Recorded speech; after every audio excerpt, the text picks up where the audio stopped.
మీరు చాలా ఎన్కౌంటర్ తప్పించుకున్నారు కదా, ఒక చెప్పండి ఒక ఎన్కౌంటర్ గురించి, మీకు బాగా గుర్తుండిపోయిన ఎన్కౌంటర్.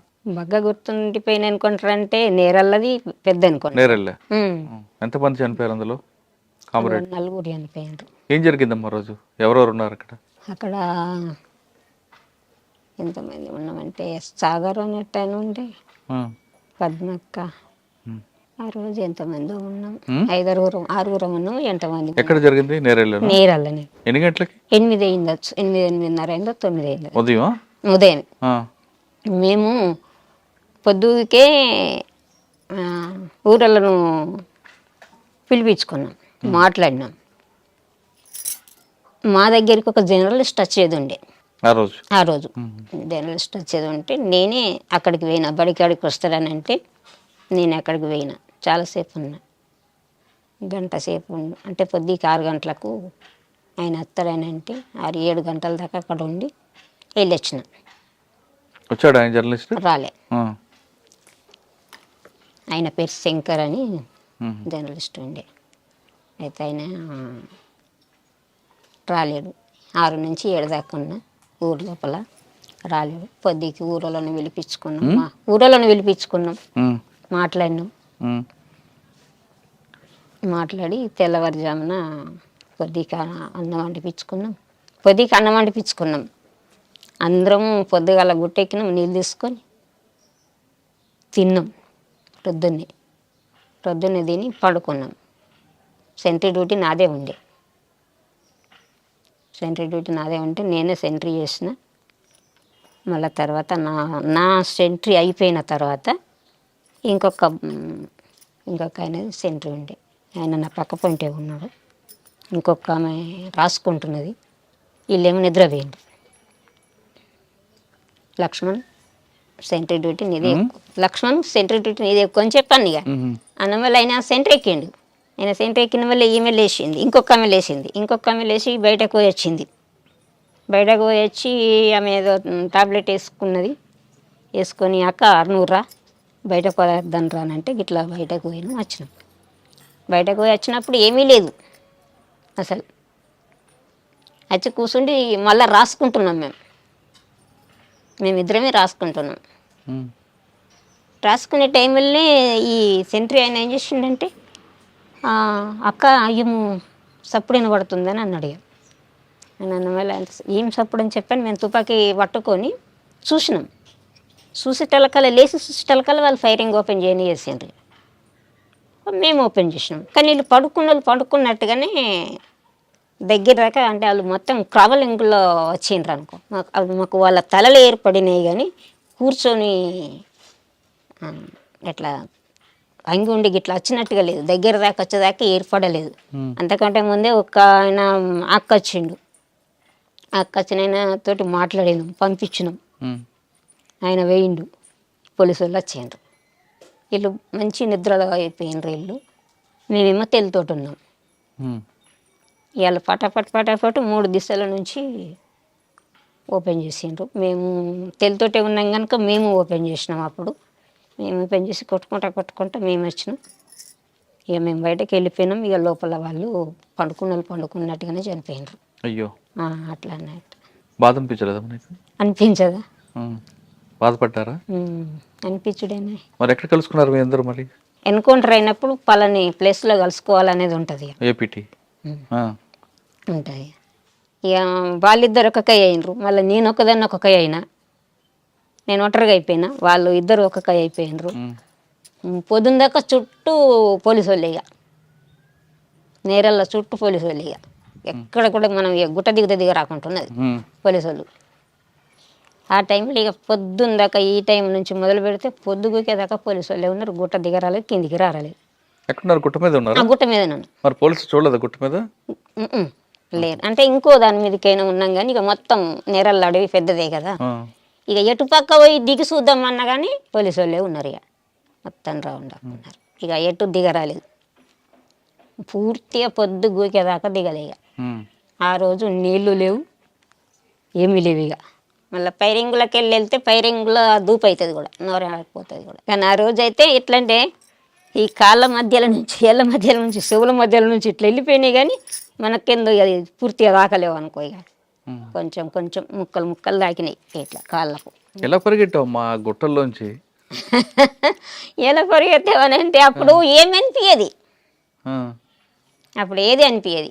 ఫైరింగ్లో ఉండడం ఏమనిపించేది, ఫైరింగ్లోకి వెళ్ళడం ఏమనిపించేది, అప్పుడు ఏమనిపించేది. పరిగెత్తడం అంటే చాలా పరిగెత్తుతాం, కొట్టుతాము వెళ్తాం కదా. ఎట్లా మనకు అది శిక్షణ ఉంటుంది కనుక మనం ఫస్ట్ దెబ్బ కొట్టి తర్వాత వెళ్ళాలి. మనం ఎంత ఉరికితే వాళ్ళు మన ఎంబడవాడు ఉరికి రారు, ఉరికేస్తారు కదా. ముందు ఫైర్ చేసి కాసేపు ముందుకు కాసేపు ముందుకు అట్లా అన్నట్టు. ఇక కొంచెం మనుషులు వాళ్ళు కాంట్రాక్ట్ ఫైరింగ్ ఆఫ్ చేసి ఉండడమే. ఇక సాధారణంగా సెంట్రీ అంటే ఏం చేస్తారు మీరు? సెంట్రీ అంటే ప్రొద్దున 2 గంటలు నిలబడి ఉండాలి ఇక మొత్తం.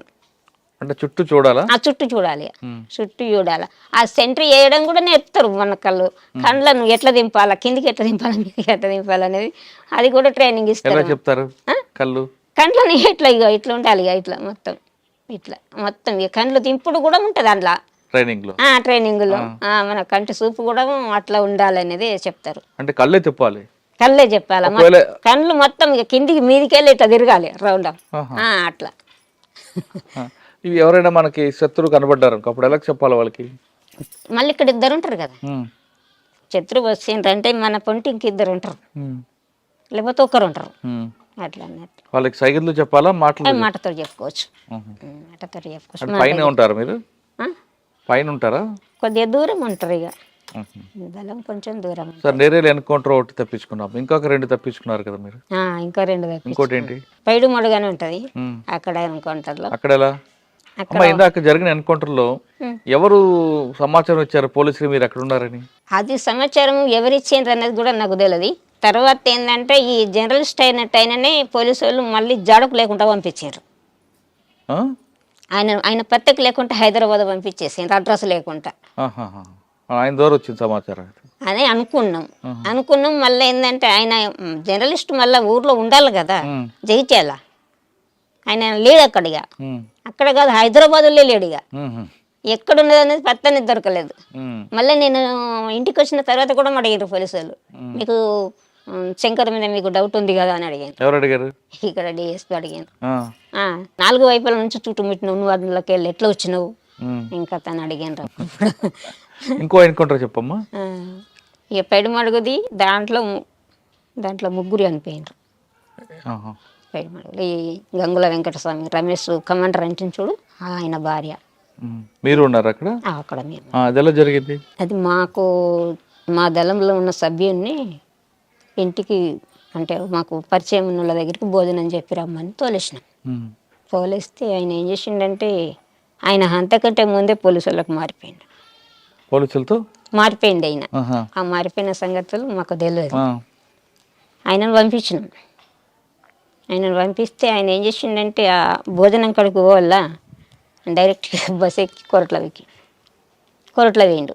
అప్పుడు ఫోన్లు గిండ్లు లేవు కదా, డైరెక్ట్గా ఆయన పోలీసుల దగ్గరికి వేయనని చెప్పిండు నాకు కూడా.